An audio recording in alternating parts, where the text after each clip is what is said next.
Greetings, everybody. My name is James. I am from the internet, and today we are going to be talking about the Exodus. Now, as 2021 has slowly and inexorably dragged onward, and while the pandemic has been dragging along with it, one thing has become readily apparent, and it's that the United States of America, for some godly unknown reason, seemingly can't go back to a, quote, full open economic state. And if you've been watching the news or reading news reports, you have surely been led to believe that the reason for this is because we have a worker shortage. Now, I know 700,000 people have perished since the beginning of the pandemic here in the United States, yet, mathematically speaking, if you look at the entirety of the possible U.S. labor force today, comparative to early 2020, there is almost no difference, numerically speaking.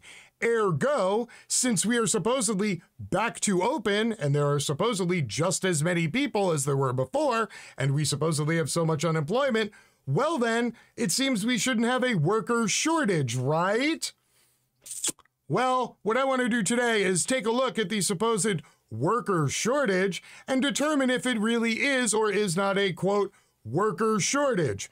Why? Well, because if we figure out what's going on and we can maybe posit a valid theory or two, then people can stop saying inane crap like worker shortage, which is really just capitalist excuse speak for utter bullshit. And if you don't believe me, well, we're gonna do the thing now. Buckle up. Here we go! A record 4.3 million workers quit their jobs in August, led by food and retail industries. Wow, this is a shocker. The majority of the people who are walking off their jobs are people who get paid the least amount of money and have to deal the most with the general public face to face. Color me shocked. Workers left their jobs at a record pace in August, with bar and restaurant employees as well as retail staff quitting in droves, the Labor Department reported on Tuesday. Quits hit a new series high going back to December 2020 as 4.3 million workers left their jobs. The quits rate rose to 2.9%, an increase of 242,000 from the previous month, which saw a rate of 2.7%, according to the department's Job Openings and Labor Turnover Survey. The rate, which is measured against total employment, is the highest in a data series that goes back to December 2020. Quits have been seen historically as a level of confidence from workers who feel they're secure in finding employment elsewhere, though labor dynamics have changed during the COVID-19 crisis.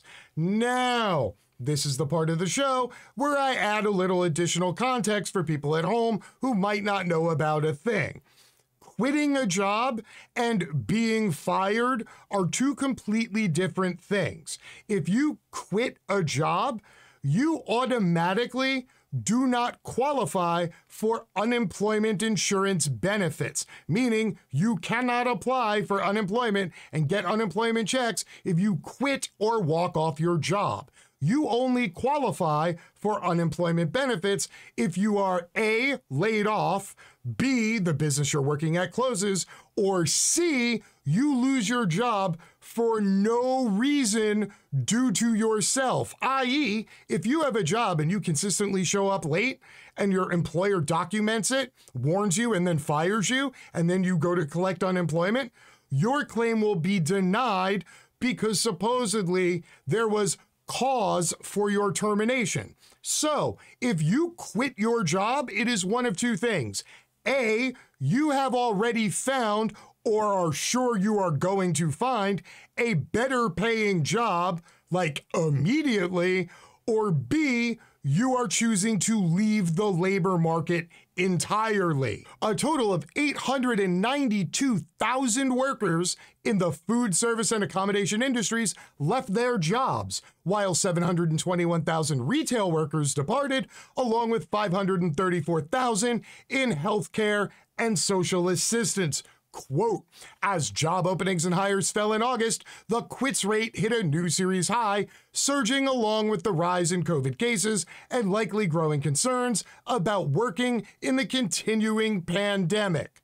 COVID cases have since been on the decline nationally, yet these numbers continue to prove out. So again, statistically, the majority of the people leaving their jobs are people who are working the jobs where they have to deal with the general public in person the most, or the jobs that pay the least. Now, for decades, conservatives have been running the same trope over and over again about fast food jobs and low-paying jobs and riding a counter for your living. Supposedly, these are low-paying jobs. They're entry-level jobs. They're jobs for high school students and college students, which would mean that technically all these places would be closed between 8 a.m. and 2 p.m., which they aren't because it's almost like there are actual adults who work there. But I'm sorry, I digress.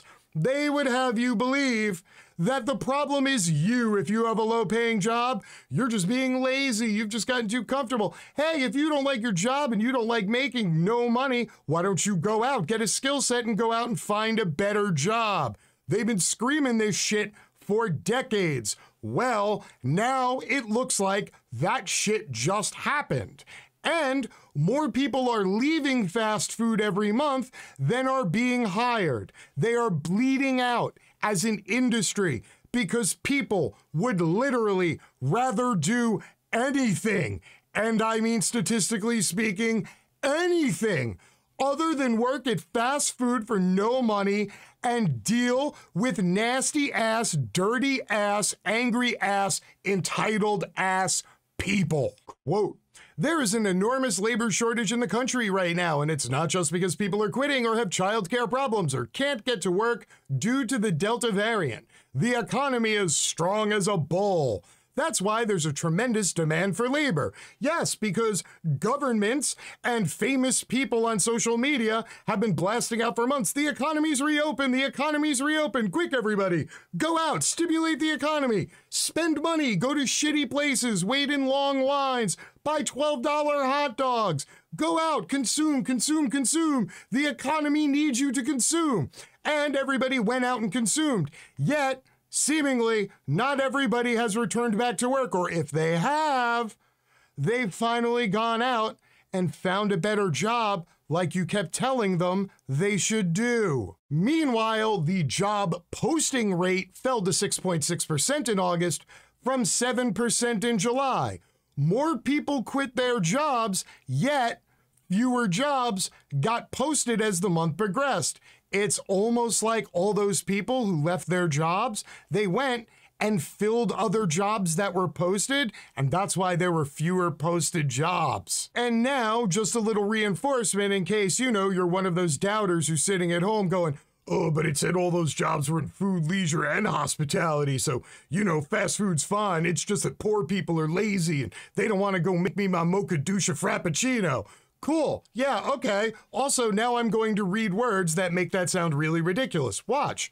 "The fast food industry is in crisis and it's only getting worse. Fast food is facing a major reckoning as understaffed stores, supply chain problems, and the Delta variant of COVID-19 are hitting the industry at the same time, possibly ruining plans of recovery after a notoriously difficult 2020. A new survey from the National Restaurant Association, reported by Restaurant Business Online, shows just how bad things have gotten. Restaurant operators overwhelmingly said that finding staff was the #1 challenge they face, with 75% agreeing. Of owners surveyed, 78% said that it didn't have enough workers to handle business, which led to many closing dining rooms or seating areas to lower the number of customers they could serve. Wow, 75% of all the fast food people are saying they can't find enough employees.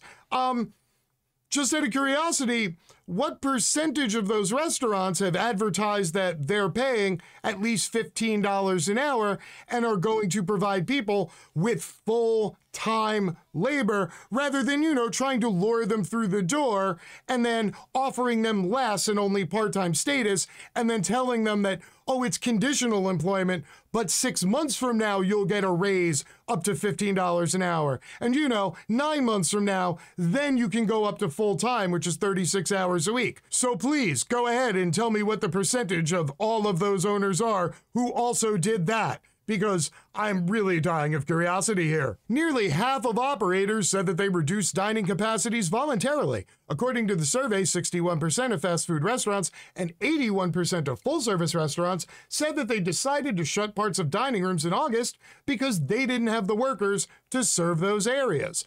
Business owners say they're unable to find staff, and in some cases, even cite a lack of desire to work, while workers say they can demand better pay and benefits in the tight labor market. This mismatch has led to restaurants decreasing hours and closing dining rooms.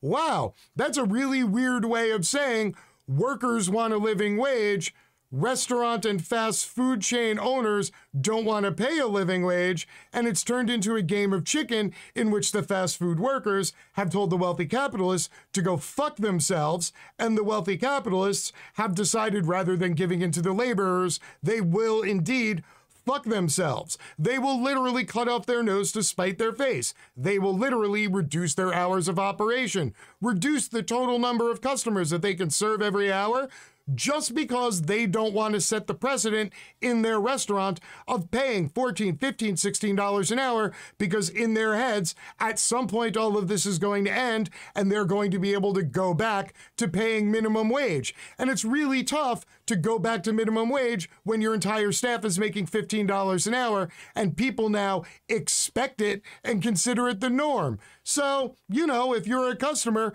you can go fuck yourself. You can literally wait longer for your Mocha Dusha Frappuccino, because this franchisee and others like this franchisee have decided they would rather pay less than get you your order faster. Staffing issues are a problem across the country. In an August earnings call, Wendy's president and CEO told investors that some dining rooms were closing early and operating drive-through only because of a lack of workers.